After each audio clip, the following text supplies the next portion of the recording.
Hello friends, नमस्कार। आप सभी को नमस्कार, सभी का वेलकम इस क्लास में। You all are welcome to this class. Friends, इस लाइव क्लास में जितने स्टूडेंट्स ऑलरेडी ज्वाइन कर चुके हैं, क्विकली वो कंफर्म कर देंगे आपका ऑडियो वीडियो एक्सेसिबल है। All students in the live class who have already joined this class, please confirm your audio video is okay so that we can start. Yes, कर दीजिए कंफर्मेशन क्विकली अपने chat box में so that we can start. तो चलिए शुरू करते हैं आज का डिस्कशन। हम डिस्कस कर रहे हैं बेस बिल्डिंग क्लासेस को, जिसमें मॉड्यूल ए चैप्टर 6 में लास्ट सेशन में हमने सीटीएस के कॉन्सेप्ट को डिस्कस किया था।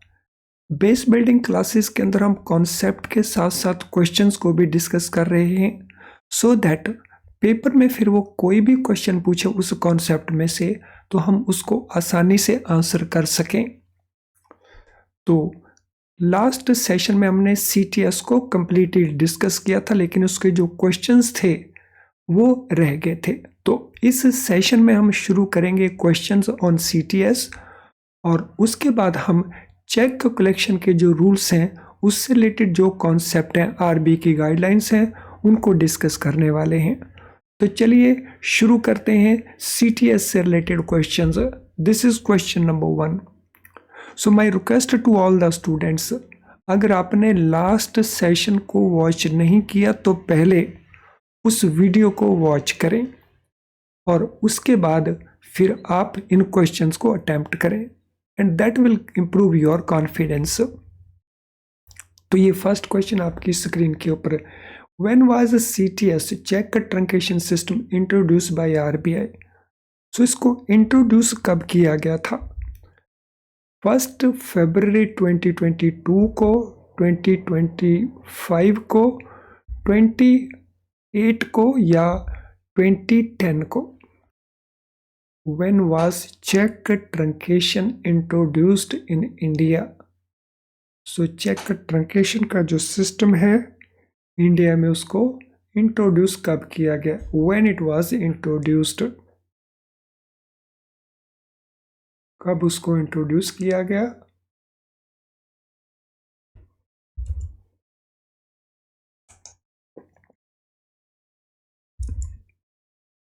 Yes, what is the answer? तो आंसर इज 1 फरवरी 2008। तो ये हमारा ऑप्शन आंसर है। Question number 2, What is the legal framework year for check truncation system? Check truncation system का जो लीगल फ्रेमवर्क क्रिएट किया गया उसका साल कौन सा है? 1998 है, 1988 के बाद 2000 है, 2002 है या 2005 है? So legal framework relating to CTS कौन सा साल है? So it is a 2002. Option C is the right answer. कोशिश करें आंसर प्रोवाइड करने की। ऑल ऑफ यू आप एफर्ट करेंगे तो माइंड एप्लीकेशन होगा, केवल देखेंगे तो उससे कोई बेनिफिट आपको बहुत ज़्यादा नहीं मिलेगा। तो आप अभी अंडरस्टैंड कर जाएंगे लेकिन सब्सिक्वेंटली बहुत क्विकली भूल जाएंगे। How are cheques paid under CTS? CTS में चेक जो पे किए जाते हैं वो कैसे पे किए जाते हैं?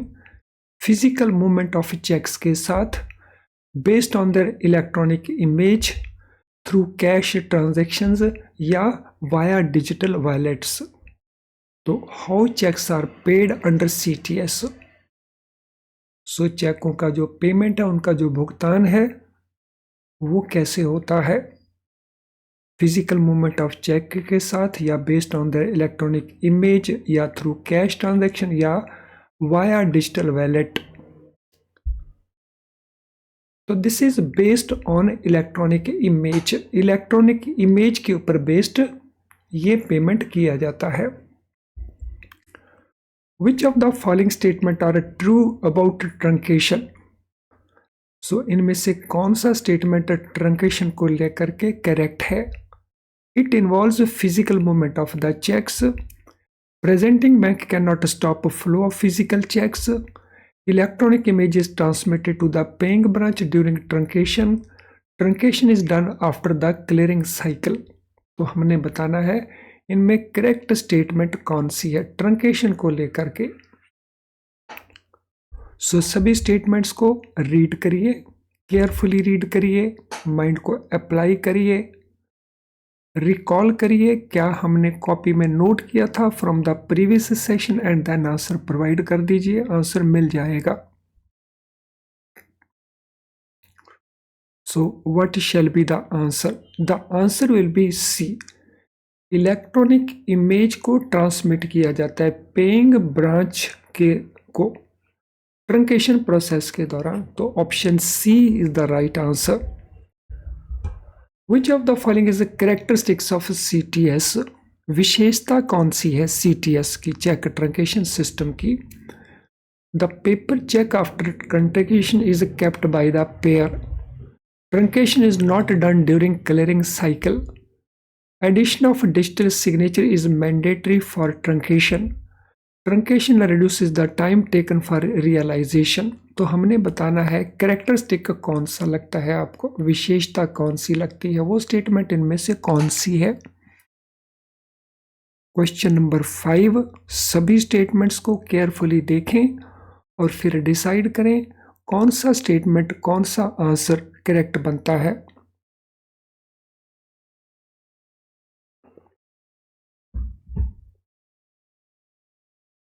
सो जो ट्रंकेशन है रियलाइजेशन के टाइम को रिड्यूस कर देती है, ये इसकी विशेषता है। तो option D is our answer, तो ये इसकी विशेषता है। What happens to paper cheque after truncation in CTS? सो पेपर चेक को जब ट्रंकेट कर दिया जाता है CTS सिस्टम के अंदर, तो उसके बाद जो पेपर चेक है उसका क्या हैपन होता है? So what happens? It is destroyed immediately. It is sent to payer's branch. It is kept in custody of bank or clearinghouse which truncated it. It is sent to Reserve Bank of India. So question number 6, क्या answer बनता है question number 6 के लिए? Read it carefully, सभी statements को carefully read करें, किसी भी स्टेटमेंट को बगैर पढ़े इग्नोर मत करें, उसको ज़रूर पढ़ें और पढ़ने के बाद ही आंसर को प्रोवाइड करें। सो पेपर चेक का क्या किया जाता है ट्रंकेशन सिस्टम में? ट्रंकेशन के बाद it is kept in the custody of bank clearing house which truncated it. तो ये जिस बैंक ने मीन जो प्रेजेंटिंग बैंक है उसकी कस्टडी में रह जाएगा या क्लियरिंग हाउस की कस्टडी में रह जाएगा जिन्होंने इसको ट्रंकेट किया। तो अगर क्लियरिंग हाउस ने ट्रंकेट किया तो क्लियरिंग हाउस की कस्टडी में, अगर प्रेजेंटिंग बैंक ने ट्रंकेट किया तो प्रेजेंट बैंक की कस्टडी में। तो option C is the answer. What benefits does CTS provide by obviating need for movement of physical instrument across banking branches? तो CTS का हम बेनिफिट कौन सा मानते हैं? क्योंकि इसमें जो हमारी नीड है to move the physical instrument across bank branches, वो हमारी नीड नहीं रहती। It obviates that need, it obviates that requirement. तो बेनिफिट क्या रहता है? increased liquidity requirement, enhanced security features, cost saving, faster clearing cycle. So it obviates the need for, तो उससे बेनिफिट क्या रहता है? Question number 1, which appears to be more appropriate answer question number 1 के लिए। सो क्वेश्चन नंबर 1 के लिए most one is cost saving. तो जब ये मूवमेंट नहीं होती तो बड़ा बेनिफिट क्या रहता है बैंकों को? तो वो है कॉस्ट सेविंग के अंदर। बाकी बेनिफिट्स भी हैं लेकिन cost saving is the bigger one. How does CTS contribute to cost saving? किस तरह से कॉस्ट सेविंग में वो कंट्रीब्यूट करता है CTS? इंक्रीजिंग इन्वेस्टमेंट इन micro machines, reducing liquidity requirement, eliminating check processing infrastructure, enhancing security measures। हमने बताना है कॉस्ट सेविंग वो बैंकों के लिए कैसे करता है।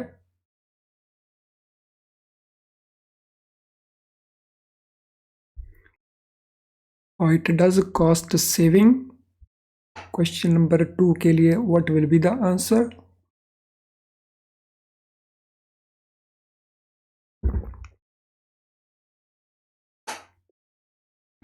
Question number 2, what will be the answer?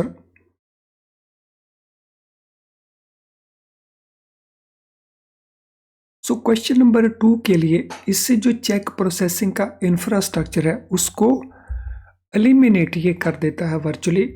तो एलिमिनेटिंग चेक प्रोसेसिंग इंफ्रास्ट्रक्चर, तो ऑप्शन सी हमारा आंसर बनेगा। So things are very very specific. Question number 3, What impact has CTS had on a liquidity requirement? Liquidity requirement के ऊपर CTS आने के बाद क्या इम्पैक्ट है?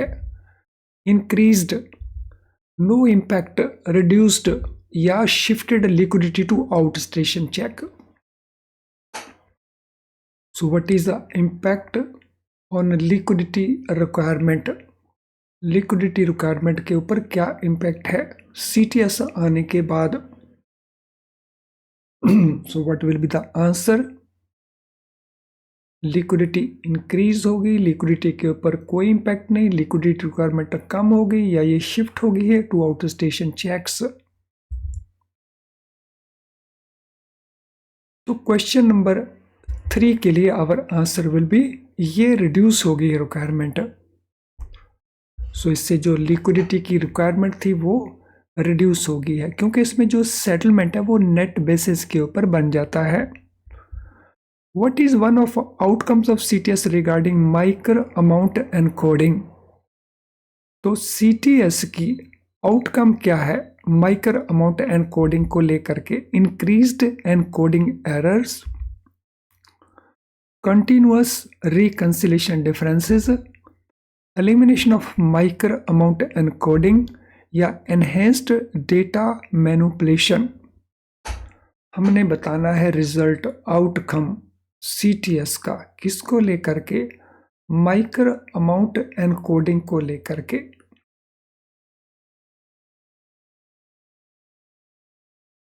तो इनमें से कौन सा हमारा ऑप्शन आंसर बनेगा? एनकोडिंग एरर्स बढ़ गई हैं, no. Continuous reconciliation differences, elimination of micro amount encoding या enhanced data manipulation.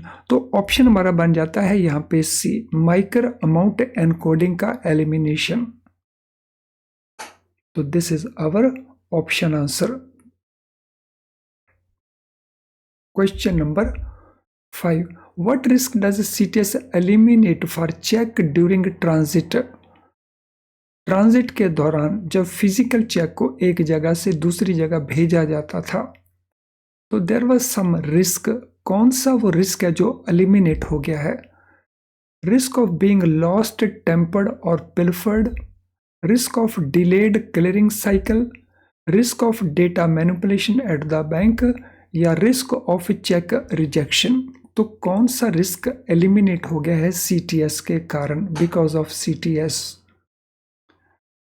So what risk gets eliminated because of CTS during transit period? हमने रिलेट करना है ट्रांजिट के साथ।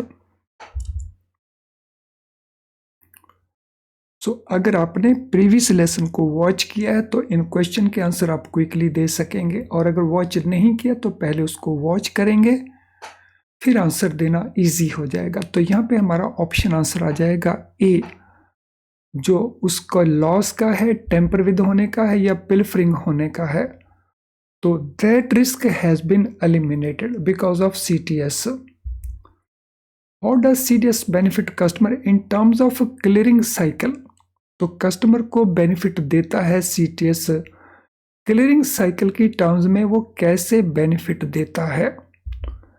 Increased clearing cycle time, no impact on clearing cycle, reduction in clearing cycle time या enhanced risk of loss during transit. Question number 6, in terms of clearing cycle,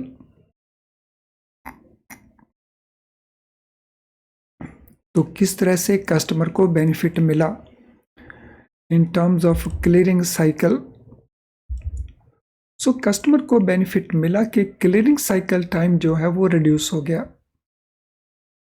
so virtually the long clearing cycle time now it has come to T+1 days within the grid.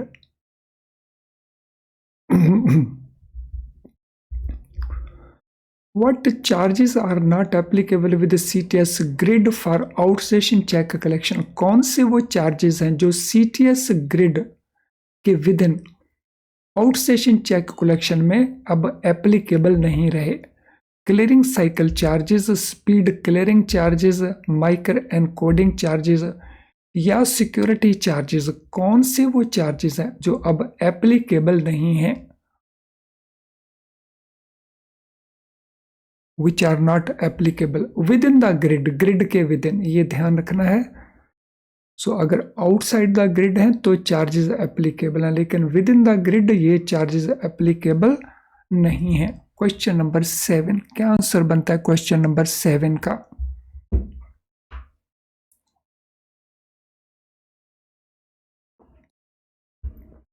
हमारे इन questions में हम हर cover से इस topic को cover कर रहे हैं और आपका बहुत अच्छा बेस बिल्ड हो रहा है। So it is speed clearing charges. तो पहले जो स्पीड क्लियरिंग के चार्जेस थे, जो बड़े बड़े इंस्ट्रूमेंट्स हुआ करते थे, वो अब एप्लीकेबल नहीं रहे। How is CTS operated in terms of geographical divisions?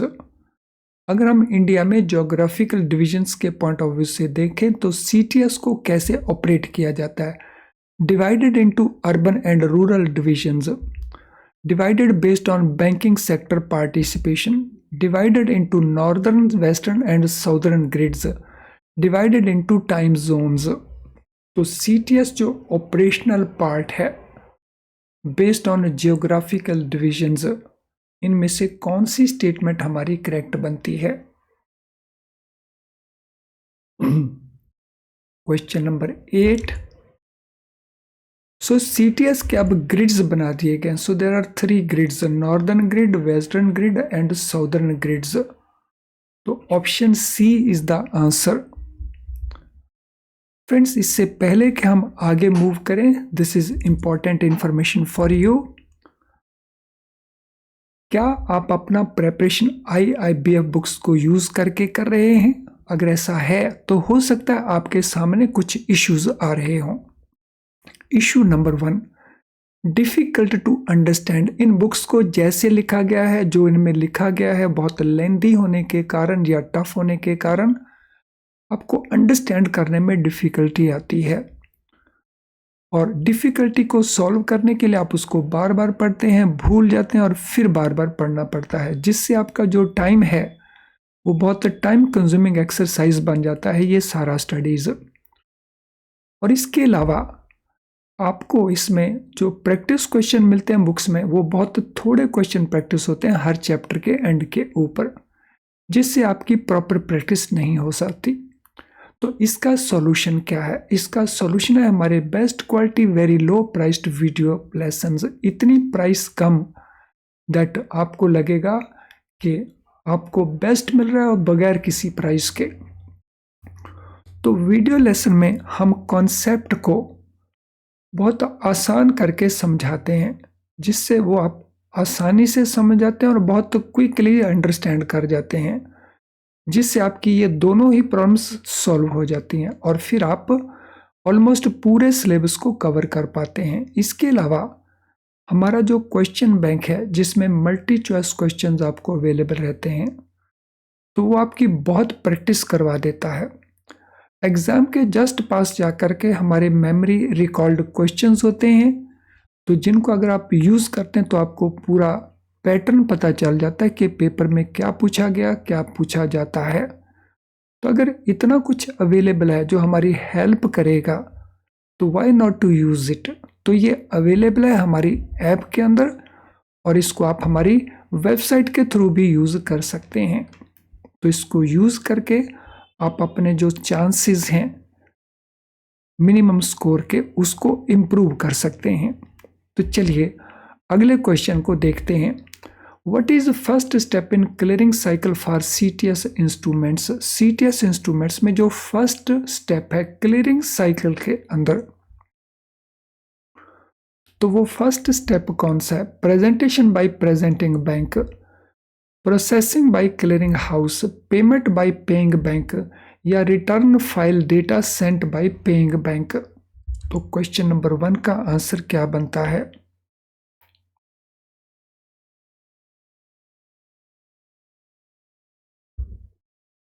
What is the answer for question number 1? So question number 1 के अंदर सबसे पहला जो स्टेप है वो है जो प्रेजेंटिंग बैंक है, जो कलेक्टिंग बैंक है, वो प्रेजेंट करता है। किसको प्रेजेंट करता है? क्लियरिंग हाउस को प्रोसेसिंग के लिए। तो option A is our answer. When does a return cycle get completed in the clearing cycle for CTS instruments? जो रिटर्न साइकिल है वो कब कंप्लीट होता है क्लियरिंग साइकिल के अंदर CTS इंस्ट्रूमेंट्स के लिए? Same day of presentation, 1 day after presentation, 2 days after presentation या 3 डेज आफ्टर प्रेजेंटेशन। तो टेक्निकली हम इनको कैसे लिखते हैं? इसको हम लिखते हैं T0, इसको हम लिखते हैं T1, इसको लिखते हैं हम T2, इसको हम लिखते हैं T3। तो हमने आंसर प्रोवाइड करना है जो रिटर्न साइकिल है वो कब कंप्लीट हो जाता है क्लियरिंग साइकिल में CTS इंस्ट्रूमेंट्स के लिए। Question number 2। तो अगर आपने टेक्स्ट को केयरफुली रीड किया तो आपको लगेगा कि हमने उसके हर टाइप के क्वेश्चन को पिकअप किया है। तो आंसर हमारा बन जाएगा 1 डे आफ्टर प्रेजेंटेशन यानी T1।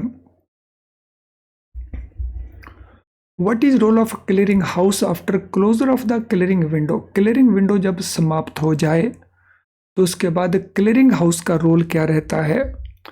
Presentation by presenting bank, processing by clearing house, payment by paying bank या arriving at net settlement position for each bank. हमने बताना है यहाँ पे क्लियरिंग हाउस का रोल, वो भी कब? जब क्लियरिंग विंडो क्लोज कर दिया जाए, when clearing window is closed.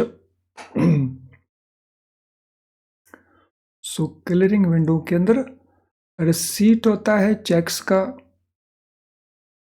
सो कुछ बैंकों को उसके मुताबिक पैसा रिसीव करना है, कुछ बैंकों को उसके मुताबिक पैसा पे करना है।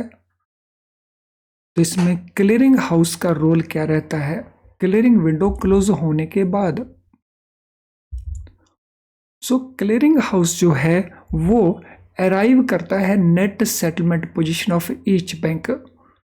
सो हर एक बैंक ने क्लियरिंग के बाद अमाउंट कितना रिसीव करना है और क्लियरिंग होने के बाद अमाउंट पे कितना करना है। तो इन दोनों का जो डिफरेंस अमाउंट है उसकी नेटिंग की जाती है। और ये नेटिंग कब होती है? जब क्लियरिंग विंडो क्लोज हो जाती है, यानी no further receipt of cheques. How many clearing sessions are there per day for CTS instruments in the clearing cycle? Clearing cycle में clearing sessions कितने होते हैं हर रोज? So how many clearing sessions are there? 1 presentation, 1 return, 2 presentation, 2 return, 2 presentations only या 2 returns only? How many clearing sessions are there per day for CTS instruments for clearing cycle? तो every day clearing session कितने रहते हैं? How many clearing cycles? So there are 2 clearings, there are 2, one for presentation, another for return. तो एक presentation का, एक return का। What is primary precaution for customer using CTS instrument जो customer CTS instrument को यूज करते हैं उनके लिए प्राइमरी प्रिकॉशन क्या है? To use image friendly coloured ink, to write in the bottom band that is MICR band, to make alterations as required, to use only CTS 2010 compliant instruments. तो primary precaution क्या है?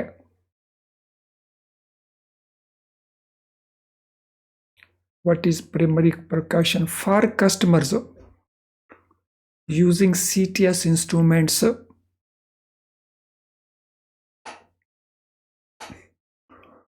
तो उनका जो primary precaution है वो है CTS 2010 compliant instruments को यूज करना।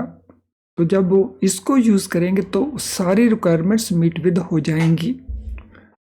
Which of the following is a prohibition related to processing of checks CTS में? इनमें से कौन सा प्रोहिबिशन है प्रोसेसिंग को लेकर के?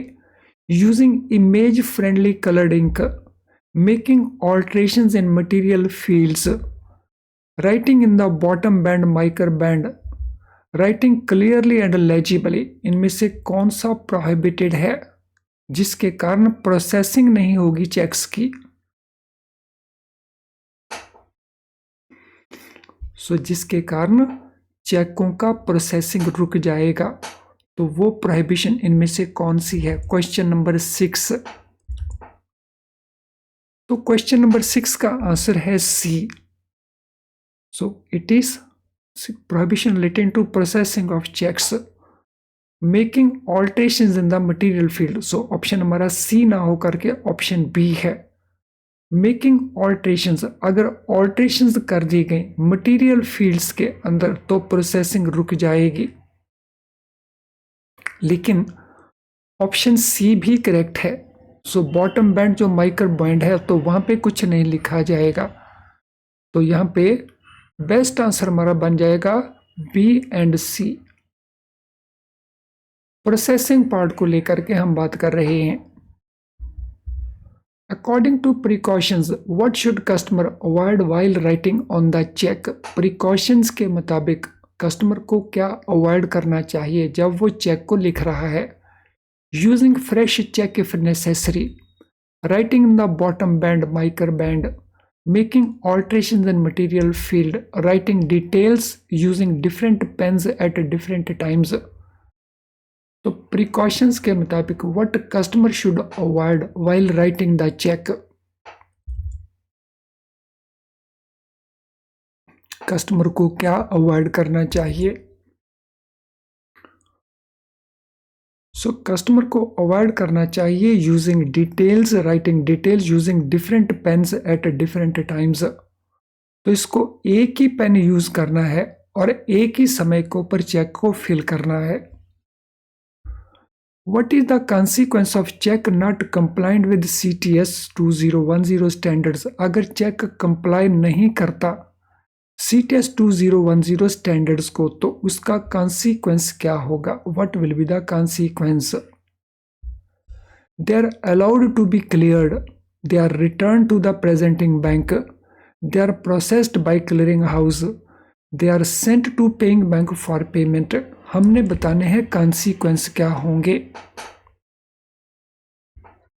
For not complying with CTS 2010 standards.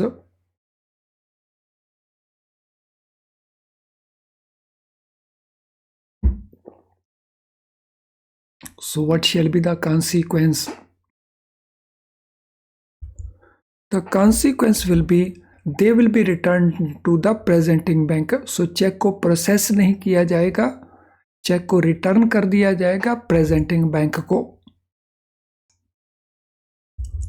Friends, आज के सेशन से रिलेटेड अगर आपका कोई भी क्वेश्चन हो तो आप अपने क्वेश्चन को टाइप कर सकते हैं इस वीडियो के कमेंट बॉक्स के अंदर। इस वीडियो का कमेंट बॉक्स है तो उसमें अपने क्वेश्चन को टाइप करें, वहीं से हम आपको क्वेश्चन का आंसर प्रोवाइड कर देंगे। आज के सेशन से रिलेटेड अगर आपका कोई भी क्वेश्चन ना हो, एक जनरल क्वेरी हो, तो किसी भी जनरल क्वेरी के लिए आप हमें इस ईमेल आईडी के ऊपर मेल कर सकते हैं। आज का सेशन अगर आपको यूजफुल नहीं लगा तो आप इसको डिसलाइक ज़रूर करके जाएं, लेकिन अगर वो यूज़फुल लगा तो फिर लाइक करने में संकोच ना करें। आपके लाइक करने का बेनिफिट और बहुत सारे स्टूडेंट्स को मिलता है, क्योंकि यूट्यूब जो सेशन ज़्यादा लाइक किए जाते हैं उनको ज़्यादा से ज़्यादा लोगों तक पहुंचाने की कोशिश करता है। तो इस लाइक बटन को पुश करके आप और बहुत सारे स्टूडेंट्स की हेल्प कर सकते हैं। इसके अलावा इसका लिंक आप अपने फ्रेंड्स के साथ, कोलीग्स के साथ शेयर कर सकते हैं through your WhatsApp group, your Facebook page और any other social media account. Channel अगर आपने अभी तक सब्सक्राइब नहीं किया है तो चैनल को ज़रूर सब्सक्राइब कर लें, वो भी बेल आइकन के साथ। जब आप बेल आइकन के साथ चैनल को सब्सक्राइब करते हैं तो हमारे सारे नोटिफिकेशंस आपको रिसीव होते हैं ऑन टाइम, जिससे आपका कोई क्लास मिस नहीं होता। तो चलें फ्रेंड्स, आज के सेशन को अब हम वाइंड अप करते हैं। बहुत इंपॉर्टेंट सेशन था, हमने पूरे के पूरे CTS से रिलेटेड क्वेश्चंस को कवर किया बहुत अच्छे से। तो चलें अब इसको वाइंड अप करें। Thank you friends and all the best.